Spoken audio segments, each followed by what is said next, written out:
Digital electronics series की इस video में हम इलेक्ट्रॉनिक्स के बेसिक कंपोनेंट्स जैसे रजिस्टर, कैपेसिटर, इंडक्टर, डायोड व ट्रांजिस्टर के कॉन्सेप्ट और उन्हें प्रैक्टिकली देखेंगे। नेक्स्ट वीडियो से हम डिजिटल लॉजिक गेट जैसे OR gate, AND gate, NOT gate, NAND gate, NOR gate, XOR gate, XNOR gate और इसके अलावा यूनिवर्सल गेट जैसे NAND गेट व NOR गेट के द्वारा OR gate, AND gate, NOT gate को बनाना और इसके अलावा कॉम्बिनेशनल सर्किट जैसे multiplexer, demultiplexer, encoder, decoder, adder, subtractor, इन सब के कॉन्सेप्ट और उन्हें प्रैक्टिकली देखेंगे। और इसके अलावा हम सीक्वेंशियल सर्किट जैसे latch, flip flop, counter, shift register, इन सब को भी हम कॉन्सेप्चुअली और प्रैक्टिकली देखेंगे। इस सीरीज में हम कॉन्सेप्ट को समझने के लिए सिमुलेटर का यूज करेंगे और सिमुलेटर पर बने सर्किट को हम ब्रेडबोर्ड पर प्रैक्टिकली बनाएंगे और उन्हें समझेंगे। और बीच बीच में हम लॉजिक गेट के द्वारा मिनी प्रोजेक्ट भी बनाते रहेंगे।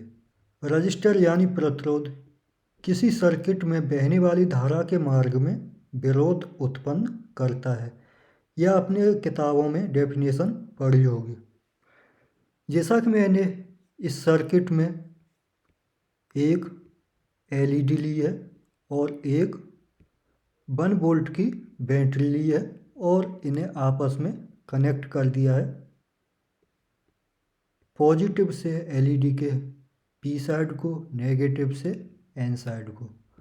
और अगर मैं इसे सिमुलेट करूं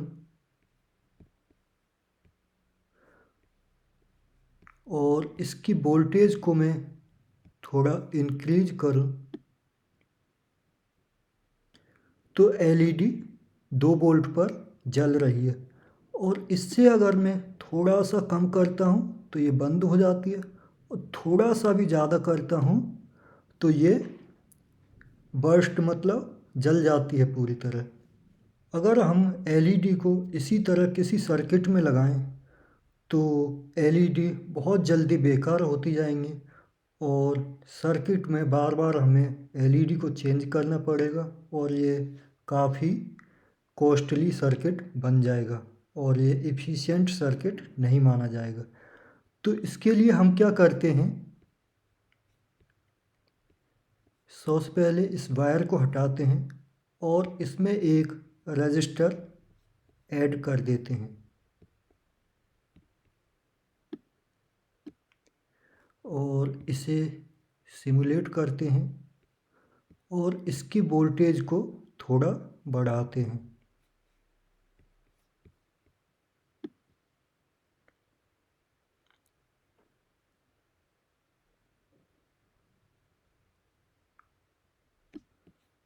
इसके रजिस्टर को थोड़ा सा कम कर देते हैं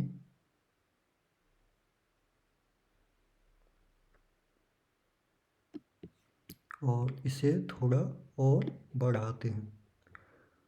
तो ये 7 वोल्ट से ये LED ब्लो करना स्टार्ट कर रही है और इसे अगर मैं 10 वोल्ट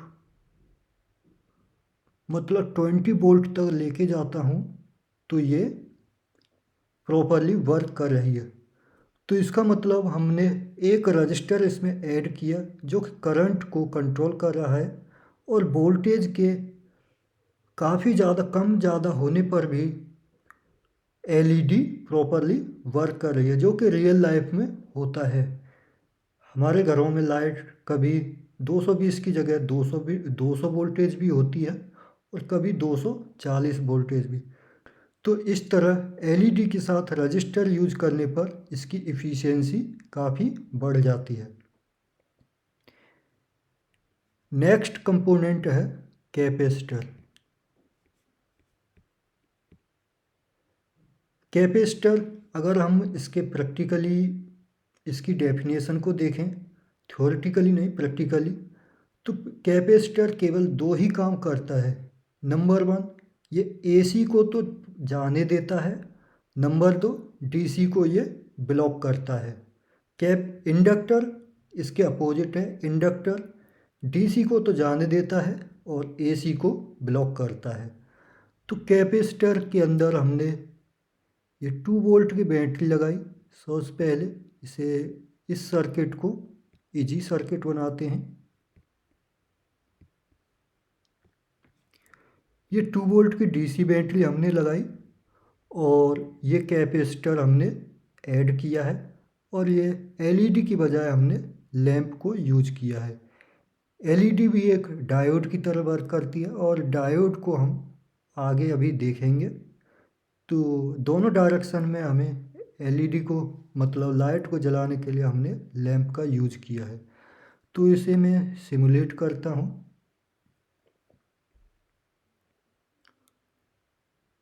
सिमुलेट करने पर अगर मैं इसके स्विच को ऑफ करता हूँ, इसे ऑन करता हूँ, तो थोड़ी देर ये लैंप जली और उसके बाद बंद हो गई। क्यों? कैपेसिटर चार्ज हो गया था और अब डिस्चार्ज हो गया। अगर मैं स्विच को ऑफ करता हूँ, इसे ऑन करता हूँ, तो लैंप जली और उसके बाद धीरे धीरे बंद हो गई। क्यों? कैपेसिटर धीरे धीरे चार्ज हुआ और जैसे ही फुल चार्ज हो गया तो 2 वोल्ट की बैटरी है और 2 ही वोल्ट इस कैपेसिटर में स्टोर हो गया और प्लस से प्लस माइनस से माइनस दोनों की वोल्टेज इक्वल हो गई और करंट इनमें लगभग ना के समान फ्लो होगी दोनों की वोल्टेज, क्योंकि अपोजिट है। इसे मैं ऑफ करता हूँ, इसे ऑन करता हूँ, तो कैपेसिटर डिस्चार्ज हुआ, लैंप थोड़ी देर के लिए जली और ये पूरी तरह डिस्चार्ज हो गया। कैपेसिटर का कॉन्सेप्ट है मतलब डीसी वोल्टेज इससे रेगुलरली फ्लो नहीं कर रही है। एसी में क्या होता है, पहले पॉजिटिव वोल्टेज आती है, पॉजिटिव में कैपेसिटर चार्ज होगा, उसके बाद नेगेटिव आएगी तो नेगेटिव में डिस्चार्ज होगा, डिस्चार्ज होने पर ये एलईडी को जलाए रखेगा और फिर नेगेटिव चार्ज होगा, फिर पॉजिटिव चार्ज होगा, नेगेटिव चार्ज होगा, तो एलईडी जलती रहेगी। तो इसे मैं हटाता हूँ।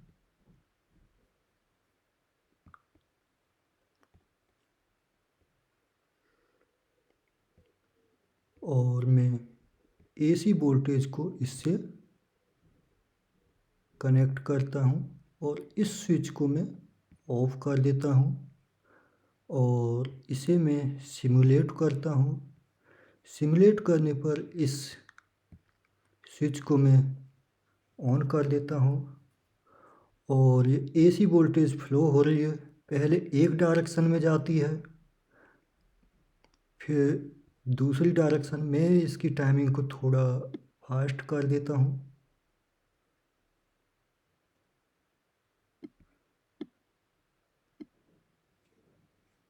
जैसा कि आप अच्छे से विजुलाइज कर पा रहे होंगे।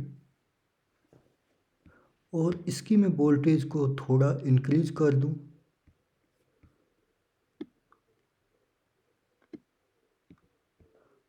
तो ये लैंप जल रही है, बुझ रही है। यही अपने घर की लैंपों में होता है। जो बल्ब होता है उसकी फ्रिक्वेंसी 50 हर्ट्ज होती है और वो 1 सेकंड में 50 टाइम जलता है, बुझता है, जलता है, बुझता है। अगर मैं इस सिमुलेटर की टाइमिंग को फास्ट कर दूं, क्योंकि हमने रियल लाइफ से बहुत ही कम इसे किया हुआ है जिससे हम विजुलाइज कर पाएँ। अगर मैं इसकी टाइमिंग को 1 सेकंड पर लेके जाऊं, 1 सेकंड पर नहीं जा रहा, 3 मिली सेकंड पर ये पहुंच रहा है। तो अगर ये 1 सेकंड हो जाए और ये 1 किलो हर्ट्ज है तो इसे 50 हर्ट्ज भी कर दें तो ये एलईडी हमें जलती हुई ही दिखाई देगी। तो कैपेसिटर का कॉन्सेप्ट आपको समझ में आया होगा कि ये एसी को तो जाने देता है और डीसी को ब्लॉक करता है। इसके बाद है इंडक्टर। इंडक्टर का भी सर्किट मैंने बनाया हुआ है। इसमें 2 वोल्ट की डीसी बैटरी लगाई हुई है, एक लैंप और एक इंडक्टर मतलब प्रेरक, और ये एम्पियर मीटर हमने देखने के लिए, मतलब इसे विजुलाइज करने के लिए लगाया हुआ है।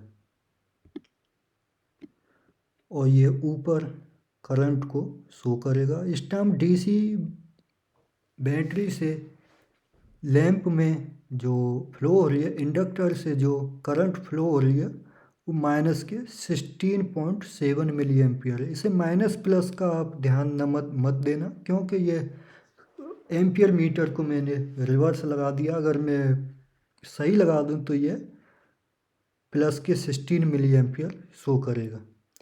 अगर मैं इसके स्विच को ऑफ करता हूँ और डीसी को मैं ऑन करता हूँ, तो डीसी में भी मैंने एसी में भी मैंने 2 वोल्ट वोल्टेज को फ्लो किया है, और डीसी में भी मैंने 2 वोल्टेज ही दिया था। और आप देख पा रहे होंगे इसमें करंट -1 मिली एम्पियर से प्लस के 1 मिली एम्पियर तक जा रही है। जब डीसी के द्वारा ये काफ़ी ज़्यादा थी, जैसे कि हम फिर से देखें, डीसी में ये करंट है माइनस के 30 मिली एम्पियर, उसमें थी माइनस प्लस 1 मिली एम्पियर। सो ये आप देख पा रहे होंगे। और एसी में ये बल्ब नहीं जल पा रहा है। इसके बाद है डायोड। डायोड का सीधा काम है कि ये पॉजिटिव वोल्टेज को तो जाने देता है और नेगेटिव को नहीं जाने देता है। मतलब ये वोल्टेज को, मतलब करंट को ये एक ही डायरेक्शन में फ्लो होने देता है। जैसा कि आपने चार्जरों में भी देखा होगा डायोड को। जैसे आप मोबाइल में चार्जर को लगाते हैं, तो जब चार्जर में लाइट आ रही होती है, तो आपका मोबाइल चार्ज हो रहा होता है, और जैसे लाइट चली जाती है तो उसमें डायोड लगा रहता है रिवर्स साइड में। मतलब वो पॉजिटिव डायरेक्शन में जाने देगा, नेगेटिव में नहीं। तो जैसी लाइट चली जाएगी तो डायोड आपके बैटरी की करंट को चार्जर में नहीं जाने देता है। और पुराने चार्जरों में आपने देखा होगा, किसी किसी चार्जर में ये एलईडी, मतलब जो डायोड है, मोबाइल के अंदर नहीं लगा रहता था, या फिर चार्जर में नहीं लगा रहता था, तो चार्जर का जो एलईडी थी वो जल जाती थी। इस टाइम मोबाइल के अंदर ही ये डायोड लगा रहता है, और मोबाइल के चार्जर में भी लगा रहता है, तो इस टाइम एलईडी नहीं जलती है।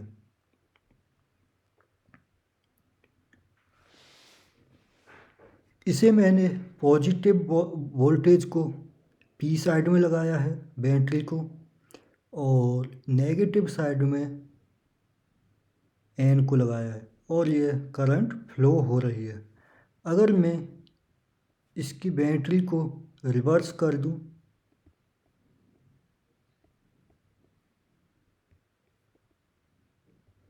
इसे रोटेट कर देता हूं,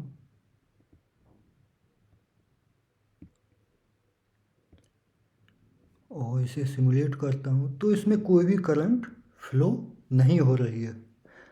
तो इससे क्या प्रूव हुआ कि डायोड करंट को एक ही डायरेक्शन में जाने देता है, मतलब फॉरवर्ड डायरेक्शन में। अगर सोचिए, अगर ये बैटरी एसी वोल्टेज हो तब क्या होगा। तो मैं इसे एसी करता हूँ, तो इसमें भी क्या हो रहा है, जैसे ही यहाँ पॉजिटिव वोल्टेज आती है तो करंट फ्लो होता है, जैसे ही नेगेटिव वेव आती है तो इसमें करंट फ्लो नहीं होती है। इसे आप अगर इसमें देखें तो आप अच्छे से विजुलाइज कर पा रहे होंगे कि पॉजिटिव वेव में तो ये करंट फ्लो हो रही है, और नेगेटिव साइड में नहीं हो रही है। और इसी कॉन्सेप्ट से एसी को डीसी में कन्वर्ट किया जाता है। उसमें क्या किया जाता है कि पॉजिटिव वेव को ले लिया जाता है, क्योंकि पॉजिटिव वोल्टेज आ रही है, और नेगेटिव को नहीं नहीं लिया जाता है। और इसी तरह अलग अलग मतलब फुल वेव रेक्टिफायर होते हैं तो उसमें पॉजिटिव को पॉजिटिव में ले लिया जाता है, नेगेटिव को भी पॉजिटिव में ले लिया जाता है, और बीच में कैपेसिटर लगा दिया जाता है जो कि जीरो वोल्टेज बीच बीच में हो रही है वो जीरो ना हो, क्योंकि वोल्टेज जो कैपेसिटर है जो पीक वोल्टेज से चार्ज हो जाएगा और वो जीरो पर नहीं जाने देगा क्योंकि वो चार्ज हो चुका है। इसके बाद है ट्रांजिस्टर। ट्रांजिस्टर दो तरीके से यूज होता है। Number one, as a amplifier, वो करंट को या वोल्टेज को एम्पलीफाई करता है। और नंबर दो, स्विच। तो सबसे पहले ट्रांजिस्टर को एज ए एम्पलीफायर देखते हैं।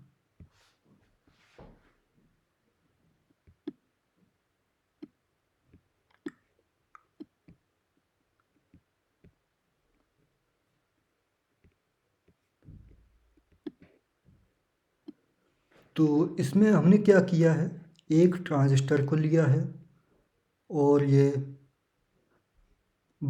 बायसिंग कर दी है इस ट्रांजिस्टर की 40 के किलो ओम के रजिस्टरों के द्वारा। और यहाँ पर हमने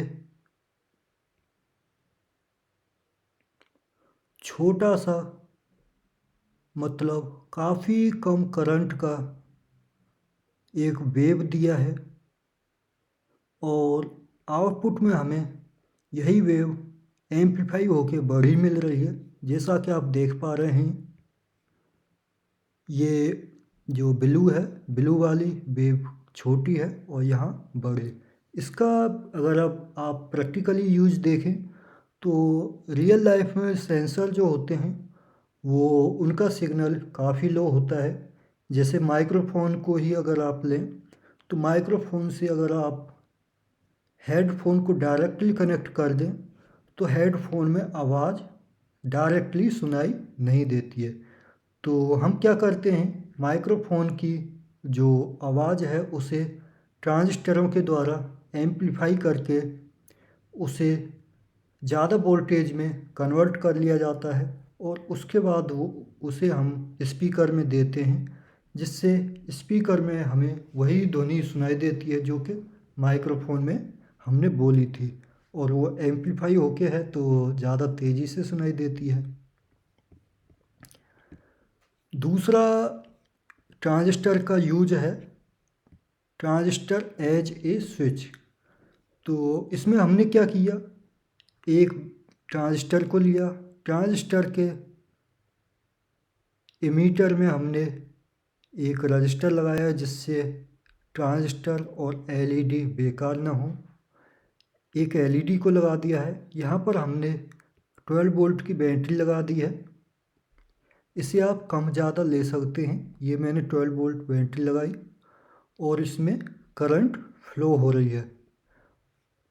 और ये हमने बेस में, ट्रांजिस्टर के बेस में एक 5 वोल्ट की बैटरी ली है जिसका करंट काफ़ी कम है, और इस स्विच से इसे कनेक्ट किया। जैसे ही हम इस स्विच को ऑफ करते हैं तो ट्रांजिस्टर में करंट फ्लो नहीं हो रही है, एलईडी नहीं जल रही है। जैसे ही हम इस स्विच को ऑन करते हैं तो ये करंट फ्लो हो रही है। इसका यूज कहाँ होता है, अगर आप प्रैक्टिकली देखें तो कंप्यूटर को ऑन करने के लिए जो बटन होते हैं उसमें हम लो वोल्टेज, जिससे कि अगर आपका जो स्विच है वो ख़राब भी हो जाए तो आपको शॉर्ट ज़्यादा न लगे।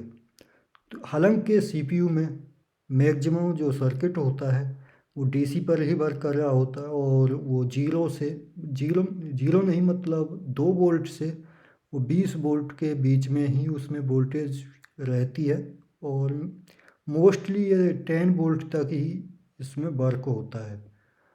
तो उस केस में अगर स्विच में आप 20 वोल्ट या फिर कुछ 20 वोल्ट का लगाएं तो उससे डेंजर तो बिल्कुल नहीं होगा इंसान को, लेकिन फिर भी डेंजर हम कह सकते हैं। तो उसमें हम ऐसा ही एक ट्रांजिस्टर लाइक स्विच लगा देते हैं जिससे वो 2 वोल्ट या फिर मिली वोल्ट में उसमें करंट फ्लो रहती है, उससे अगर वो हाथ से भी टच हो जाए तो उससे हमें डेंजर ना हो।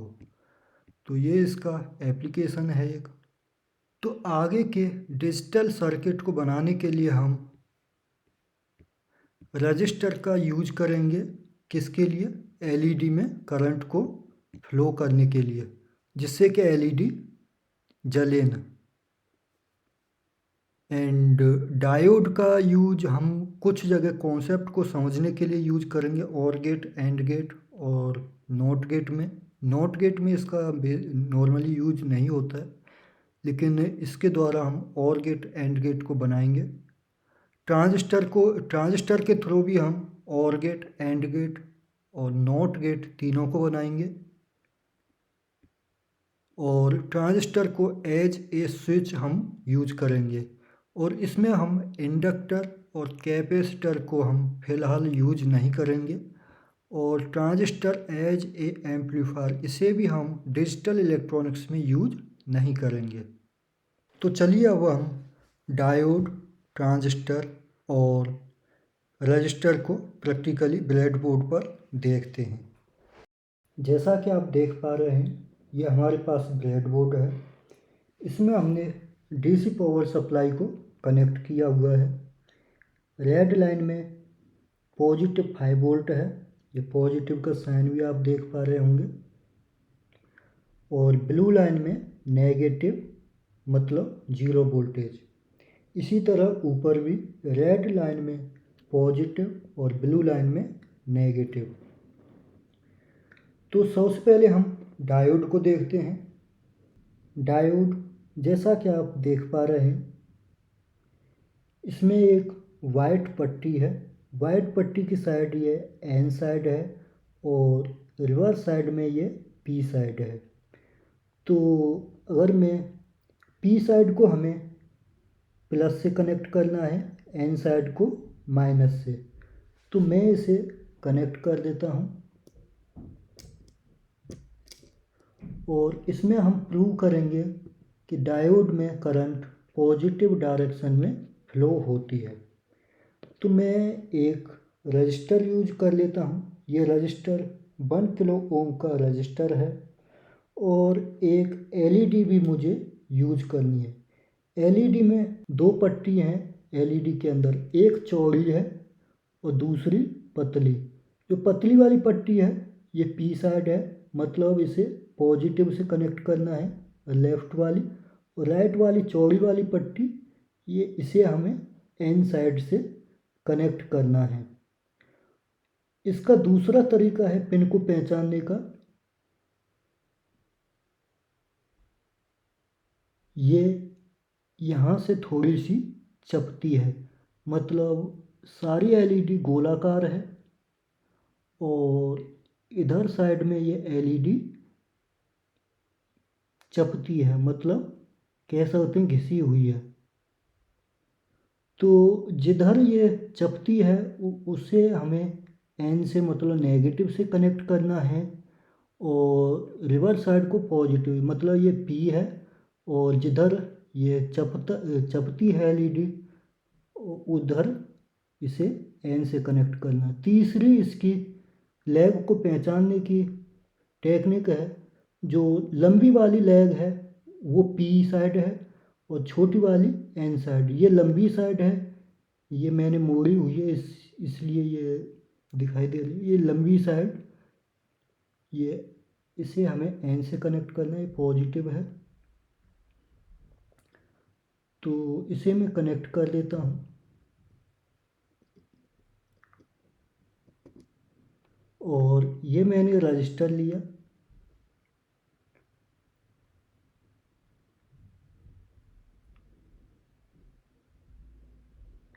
रजिस्टर ये 1 किलो ओम का रजिस्टर है। इसे मैं नेगेटिव से और एलईडी की लाइन से कनेक्ट कर देता हूँ। तो जैसा कि आप देख पा रहे हैं सर्किट में,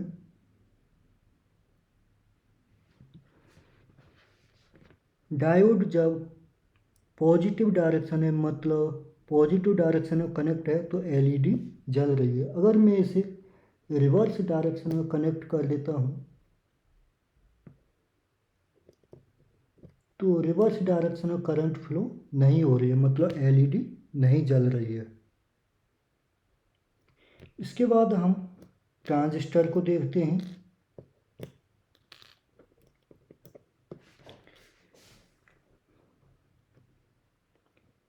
यह हमारे पास एनपीएन ट्रांजिस्टर है। इसे हम जूम करने की कोशिश करते हैं। इस ट्रांजिस्टर की वैल्यू है 2n 4 टाइम 2।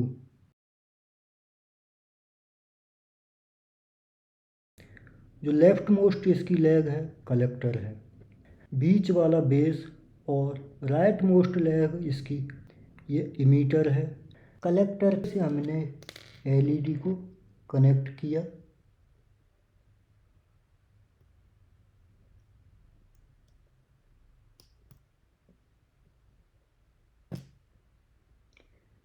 और इमीटर को ग्राउंड से कनेक्ट करना है। और ग्राउंड से कनेक्ट करते टाइम मैंने ये 100 ओम का एक रजिस्टर लिया है।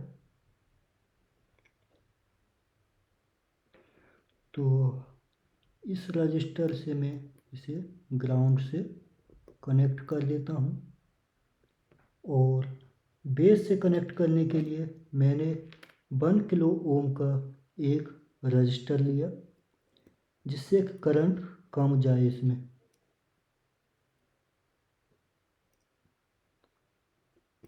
और इसे मैं कनेक्ट कर देता हूँ +5 वोल्ट से।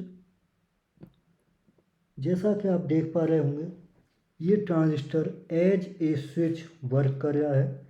जैसे ही बेस से 5 वोल्ट कनेक्ट है, एलईडी ब्लो कर रही है, और जैसे ही मैं इसे हटा देता हूँ, एलईडी ब्लो नहीं कर रही है।